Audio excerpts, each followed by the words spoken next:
Sa pagdating ng Semana Santa, hindi lamang pananampalataya ang umiiral sa puso ng maraming Pilipino, kundi pati na rin ang mga sinaunang paniniwala na naipasa mula sa ating mga ninuno. Sa panahong ito ng katahimikan, pagninilay at pag-alala sa sakripisyo ng Kristo, mas nagiging kapansin-pansin ang mga pamahiin. Mga gabay na hindi man nakasulat sa banal na aklat ay malalim ang ugat sa kultura at tradisyon. Para sa ilan, ito ay simpleng paniniwala lamang. Ngunit para sa iba, ito ay nagsisilbing paalala ng pag-iingat, paggalang at disiplina sa banal na panahon. Magandang araw sa ating lahat at welcome po muli sa ating YouTube channel. Narito ang 10 pamahiin tuwing Semana Santa at ang kahulugan ng bawat isa. Una, bawal maligo tuwing Biyernes Santo. Ang paniniwalang bawal maligo tuwing Biyernes Santo ay nag-ugat sa tradisyong relihiyoso kung saan ang araw na ito ay inilalaan sa pagdadalamhati at pagninilay sa paghihirap at pagkamatay ni Hesukristo.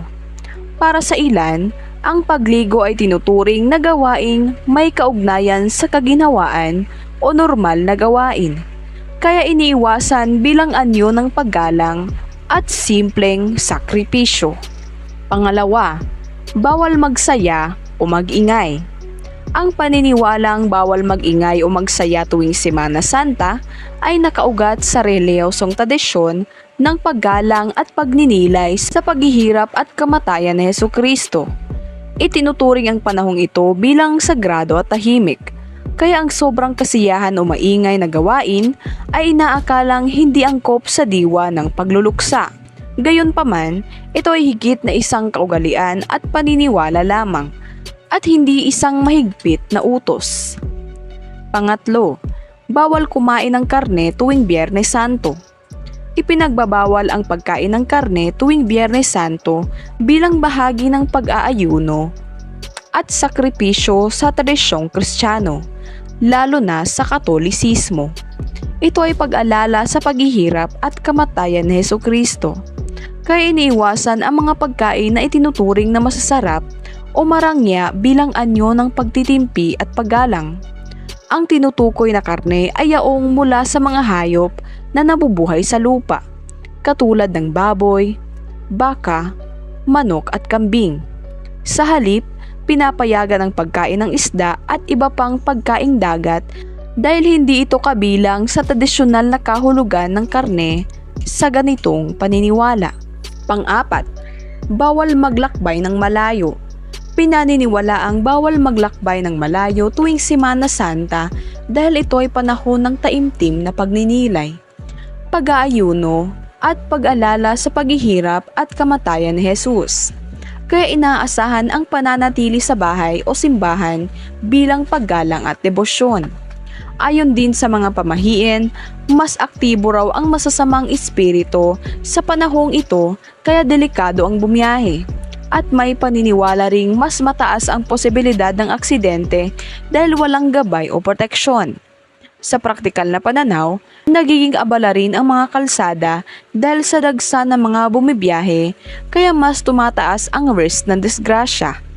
Kaya iniiwasan ng ilan ang malalayong biyahe bilang pag-iingat at pagrespeto sa okasyon. Panglima, bawal magputol ng buhok o kuko. Pinaniniwala ang bawal magputol ng buhok tuwing Semana Santa dahil ito ay panahon ng sakripisyo, pagninilay at paggalang sa paghihirap ni Jesus.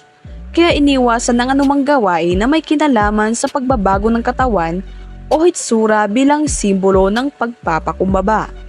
Sa mga pamahiin, sinasabing maaaring magdulot ito ng malas, karamdaman o pag-ikli ng buhay. Dahil ang pagputol ng buhok ay tinuturing na pag-aalis ng biyaya o proteksyon sa banal na panahon. May ilan ding naniniwala na mas aktibo ang negatibong enerhiya sa panahong ito kaya hindi mainam gumawa ng ganitong gawain. Sa praktikal na pananaw, tradisyon lamang ito na naipasa sa kultura at walang siyentipikong ebidensya na nagbabawal sa pagpapagupit, ngunit patuloy itong sinusunod ng iba bilang paggalang sa nakasanayan at paniniwala. Pang-anim, bawal magwalis sa gabi. Pinaniniwalaang bawal magwalis sa gabi tuwing Biyernes Santo dahil ito ay araw ng pagluluksa at paggunita sa kamatayan ni Jesus. Kaya ang paggawa ng ingay o gawaing bahay katulad ng pagwawalis ay tinuturing na kawalan ng paggalang.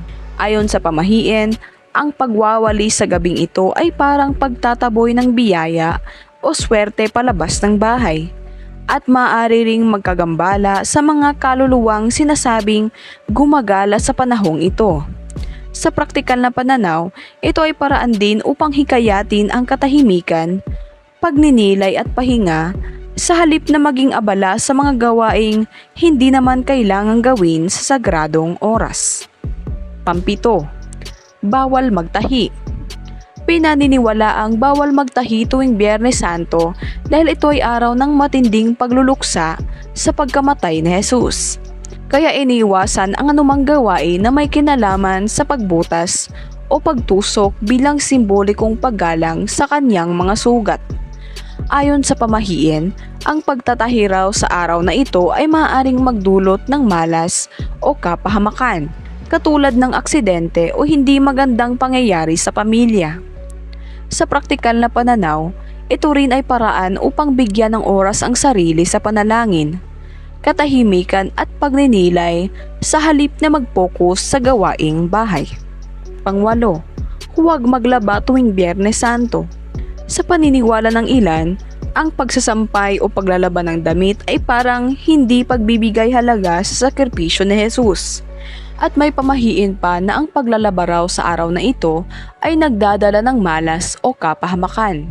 Sa praktikal na pananaw, ito rin ay paraan upang bigyan ng oras ang sarili sa pananahimik, pagdarasal at pagninilay sa halip na abalahin ng gawaing bahay. Pangsyam, takpan ang mga salamin sa bahay.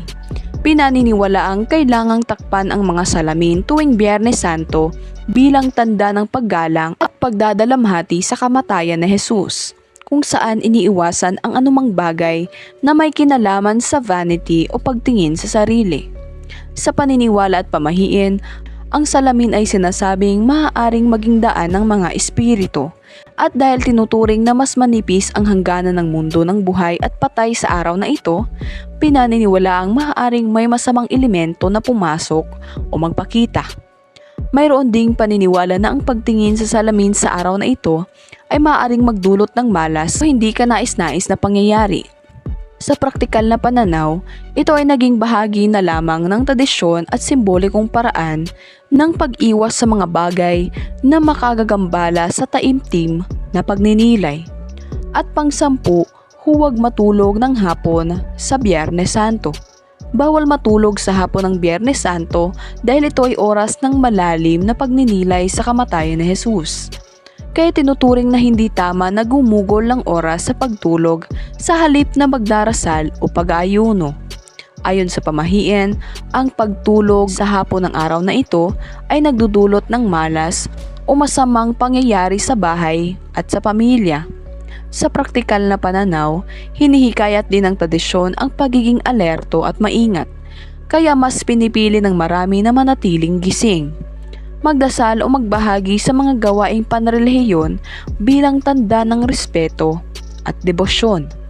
Sa kabuuan, ang mga bawal at pamahiin tuwing Semana Santa katulad ng pagkain ng karne tuwing Biyernes Santo, pagbawal maligo o mag-ingat sa ilang gawain, pag-iwas sa malalayong biyahe at hindi pagtulog sa hapon ng Biyernes Santo ay nakaugat sa malalim na tradisyon at pananampalataya ng mga Pilipino. Lahat ng ito ay naglalayong paalalahanan ang bawat isa na maging maingat, mapanatag sa espiritu at maglaan ng oras sa pagninilay, pagdarasal at pag-alala sa sakripisyo ni Jesus. Bukod sa espiritual na dahilan, may kasamang praktikal at pangkaligtasang aspeto rin ito, katulad ng pag-iwas sa aksidente o kapahamakan, na nagpapakita na ang mga pamahiing ito ay hindi lamang simpleng paniniwala, kundi paraan din ng pagpapanatili ng kaligtasan at disiplina sa sarili sa panahon ng kabanalan. Ang mga ito ay paalala na ang Semana Santa ay panahon ng pagninilay, respeto at pagpapahalaga sa pananampalataya. Maraming salamat po sa inyong panonood at sana po ay mayroon tayong natutunan sa videong ito. Good luck and God bless po sa ating lahat.